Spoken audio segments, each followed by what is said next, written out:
Hola, te agradecería que escucharas los consejos que en relación con la batalla que debemos librar todos contra el coronavirus nos ofrece desde el Hospital Público Puerta de Hierro de Madrid el doctor Ricardo Cubedo, una eminencia que desde la sencillez de su grandeza nos expone de una manera clara y sencilla los conocimientos que debemos tener en cuenta, la información que debemos tener en cuenta a la hora de combatir esta pandemia de COVID-19, conocida como coronavirus,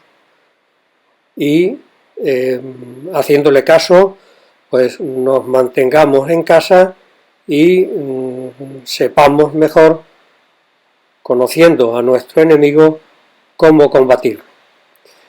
Por eso, sin nada más que añadir, que recordarte que obedezcas siempre las instrucciones que nos llegan desde las autoridades y en especial desde Guardia Civil, Policía Nacional, Policía Local y demás cuerpos y fuerzas de seguridad del Estado y de las tropas que se desplegarán para el cumplimiento de los fines que se contemplan en el Real Decreto que declara el estado de alarma, te dejo con el doctor Ricardo Cubedo. Gracias. Bueno, estamos terminando la semana, una semana de muy intenso trabajo en los hospitales. El gobierno acaba de decretar el estado de alarma y Europa claramente ya es el nuevo epicentro de la epidemia por coronavirus, siendo Madrid, junto con el norte de Italia, el punto más caliente. Yo ya no recuerdo a lo largo de los últimos 2 días la cantidad de WhatsApps y llamadas telefónicas que puedo haber tenido de amigos, pacientes, conocidos, preocupados por el estado de la epidemia y buscando información. Y por desgracia, pues igual que tú, he recibido también esa multitud de mensajes de audio, de texto, de vídeo, muy alarmantes, muy alejados de la realidad, cuando no directamente falsos, y que en poco o en nada ayudan a nadie. Y es por eso que me he decidido a grabarte y a enviarte este largo audio de WhatsApp en el cual intento responder a 4 cuestiones que me parecen de importancia general y de utilidad, y hacerlo desde el punto de vista de un médico que trabaja en un gran hospital público de Madrid y, por tanto, en el ojo del huracán de la epidemia. Esas 4 cuestiones son, en primer lugar, cómo de grave es la enfermedad. En segundo lugar, cuál es de verdad la situación de los hospitales en este momento.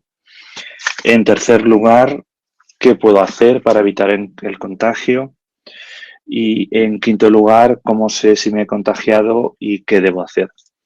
Para empezar, cómo de grave es la enfermedad, pues si imagináis 100 pacientes a los cuales se les dé positivo en el test de coronavirus, de esos 100 pacientes, 80, 70, 80 van a ser casos que denominamos leves.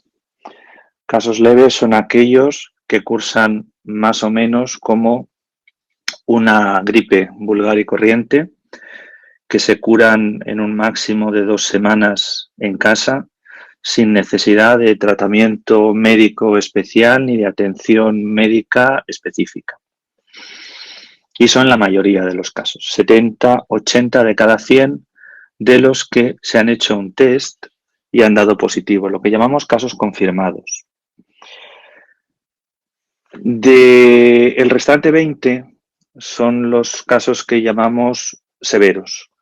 El COVID-19, el virus responsable de la enfermedad por coronavirus es peligroso por dos motivos. Uno, su enorme infectividad. Es pasmosa la facilidad que tiene para transmitirse de una persona a otra y para multiplicar exponencialmente la enfermedad en la población. Por eso ha dado lugar a una pandemia. El virus de la gripe es de los gérmenes más contagiosos que conocemos. COVID-19 es 4 veces más contagioso que el virus de la gripe. Y la segunda razón por la cual COVID-19 es de temer es porque en algunos pacientes puede, a partir de la boca y la nariz, que son los puntos de entrada, profundizar más en el cuerpo y llegar a los pulmones, donde da lugar a pulmonías o neumonías, que son sinónimos, y que es una infección potencialmente grave.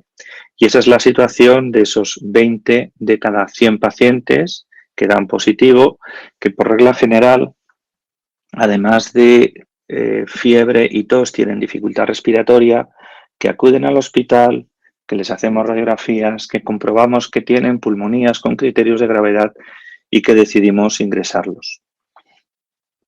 El ingreso medio no se suele prolongar más allá de 2 semanas y de esos 20 pacientes, de 15 a 17 se van a marchar en 1 o 2 semanas a su casa curados, inmunes y sin secuelas, aunque durante ese periodo necesitan tratamiento y sobre todo una vigilancia, porque algunos de ellos, de 3 a 5 de esos 100 pacientes que dieron positivo, empeoran hasta el punto de que es necesario ingresarlos en la unidad de cuidados intensivos, porque sus pulmones no son capaces de oxigenar debidamente la sangre y necesitan el apoyo de un aparato de ventilación mecánica.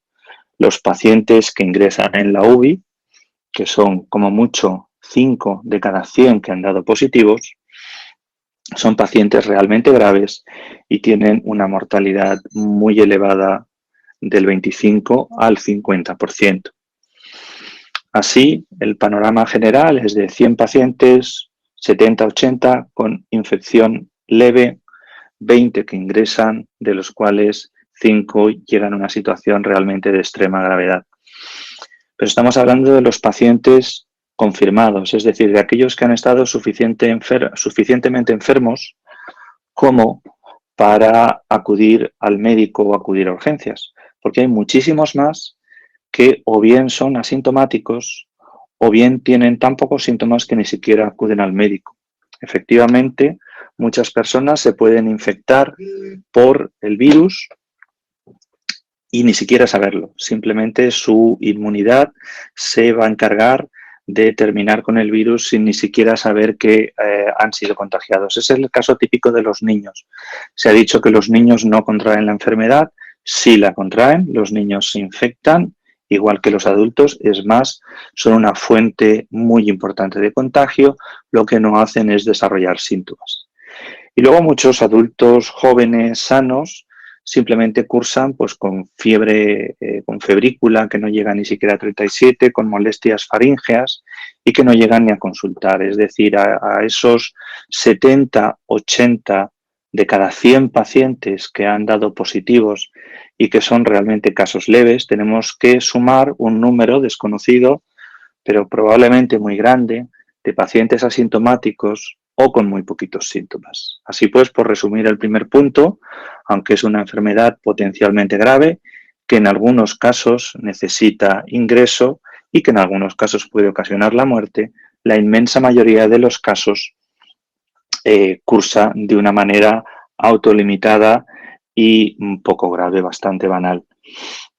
Por fortuna, no sucede como en muchas otras enfermedades infecciosas que se ceban en los niños.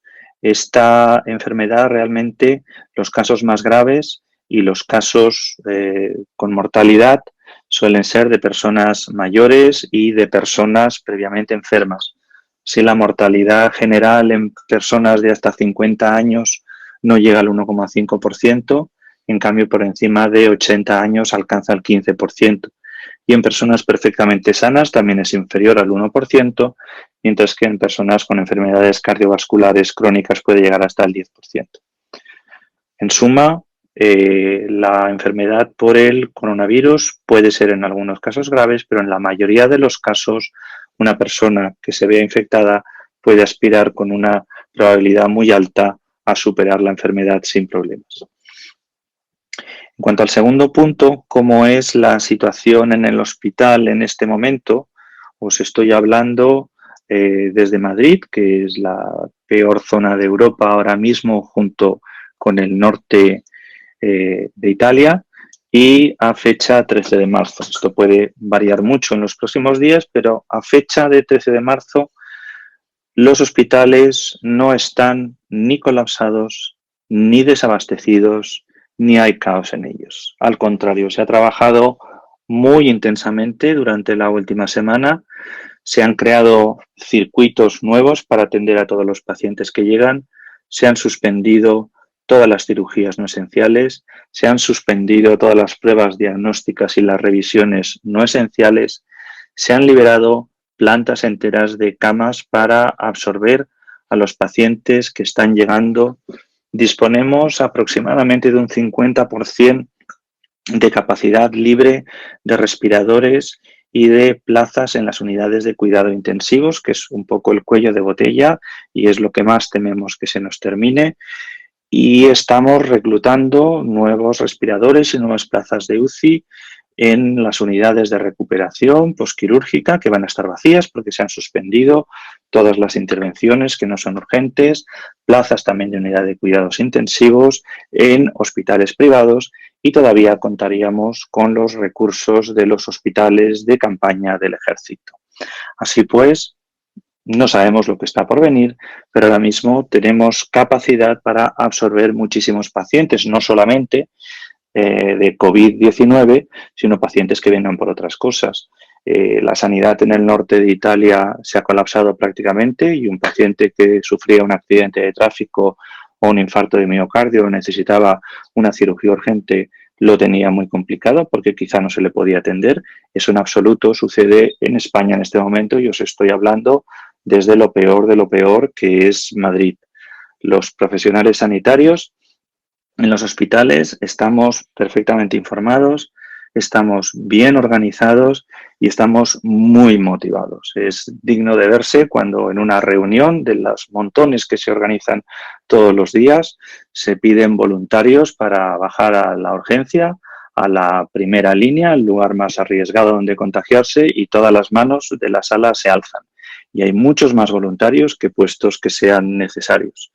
Es verdad que estamos enfermando con rapidez y eso es una cosa que nos preocupa porque estamos muy cerca del microbio y son muchos los médicos que todos los días tienen fiebre, dan positivo para el COVID y se tienen que marchar a casa, incluso algunos en cuarentena también porque han sido un contacto próximo de alguno de esos médicos. Aquí entra la población. Realmente lo que necesitamos, pero lo que necesitamos de verdad, es ralentizar el ritmo de los contagios. Sabemos que en las próximas semanas va a venir muchísima gente y vamos a tener que atender a muchos enfermos, más y menos graves, y una pequeña diferencia en la velocidad con la que acudáis a los hospitales puede hacer toda la diferencia. Puede hacer toda la diferencia para que los recursos físicos que hemos preparado y para que los recursos humanos de los que disponemos y que van a ir menguando porque vamos a ir enfermando sean suficientes para atender esa demanda o se colapsen. Toda la diferencia va a estar en la rapidez del contagio y eso es algo que está en manos fundamentalmente de la población. Porque aquí pasamos ya al tercer punto: ¿qué puedo hacer para evitar el contagio?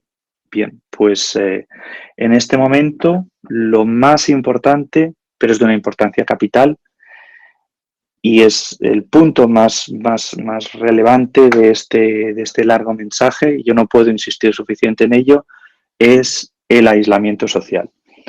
Es tan sencillo como que el coronavirus se contagia entre unas personas y otras y uno no puede contagiar a una persona con la que no entra en contacto. Y uno no puede contagiarse de alguien con quien no ha estado. Cuantas menos personas estén en contacto con personas, tanto más difícil va a ser el contagio. Es inmensamente contagioso y va a ser imposible evitarlo. Pero si tomamos esas medidas de aislamiento social, vamos a por lo menos conseguir ralentizar el ritmo de contagio, que es lo único que necesitamos en este momento para realmente poder asegurar que vamos a poder absorber el impacto de la epidemia que va a venir a los hospitales, a los médicos, al personal de enfermería, que estamos esperándolo con todo preparado, que lo estamos recibiendo ya, pero sabemos que la siguiente oleada de este fin de semana, de la semana que viene, probablemente la siguiente va a ser brutal. No es el momento de ir al gimnasio, no es el momento de ir a la peluquería, no es el momento de esa reunión de amigas de los viernes, no es el momento del partido de pádel, es el momento de quedarse en casa. ¿Es el momento de quedarse en casa con la familia o es el momento de hacer actividades al aire libre? Pues perfectamente salir a pasear por la ciudad, puedes perfectamente salir al campo, pero todas esas actividades bajo techo, en grupo, por muchas precauciones que se tomen, fomentan el contagio, hacen que sea más rápido y pueden dar al traste con todo el trabajo que estamos haciendo. Es muy importante la responsabilidad social de los empleadores y de las empresas.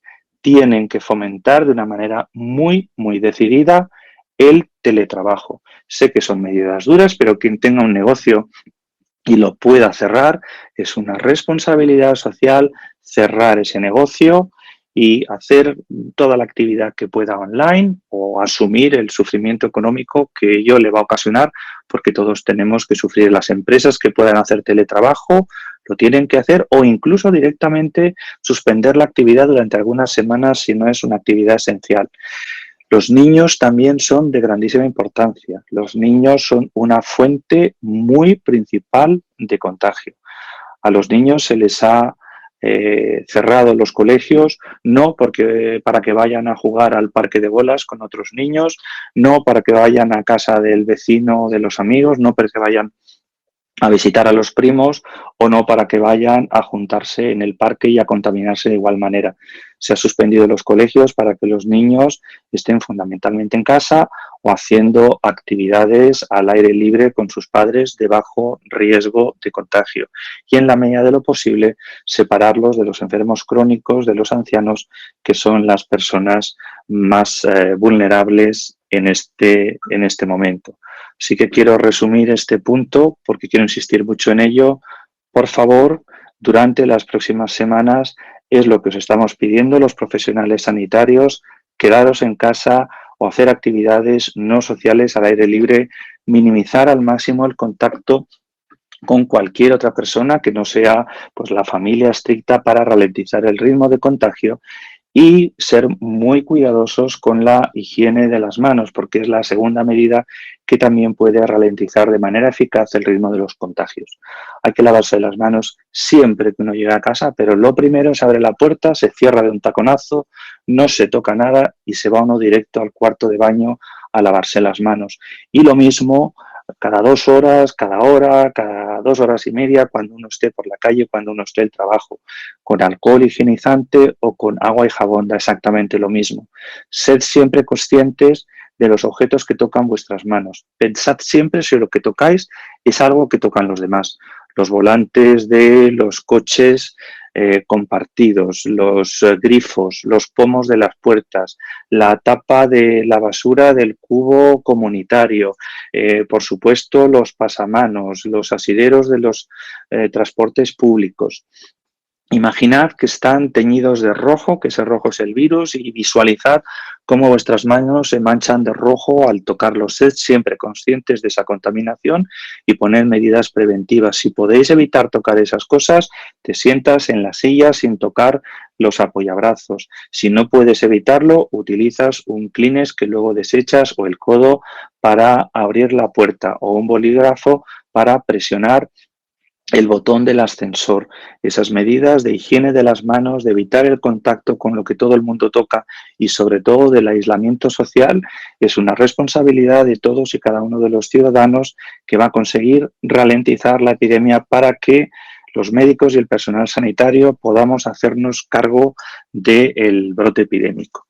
Y por último, ¿cómo saber si me he contagiado y qué hacer? Bueno, si no tienes fiebre, casi con toda seguridad que no tienes infección. La fiebre Es el síntoma universal de la infección por coronavirus. Prácticamente todos los pacientes tienen 37,5 más. Si te encuentras mal o tienes tos o tienes estornudos, pero no tienes fiebre, probablemente sea un catarro y no tienes que hacerle caso. Si tienes fiebre y tienes fiebre con tos seca, en las circunstancias en las que estamos puedes dar por seguro que te has contagiado por coronavirus. Mantén la tranquilidad y no acudas a urgencias, a no ser que tengas dificultad respiratoria. Fiebre más tos igual a infección por coronavirus. Ausencia de fiebre, casi seguro que no estás infectado por coronavirus. Si crees que estás infectado, no vayas al servicio de urgencias, solamente vas a contribuir a diseminar más la infección y a colapsar los servicios de urgencias. Quédate en casa, usa los teléfonos que se pueden encontrar en Internet para dar parte a los servicios sanitarios, que ya te advierto que van a comunicar un montón de tiempo y que va a ser difícil que te atiendan.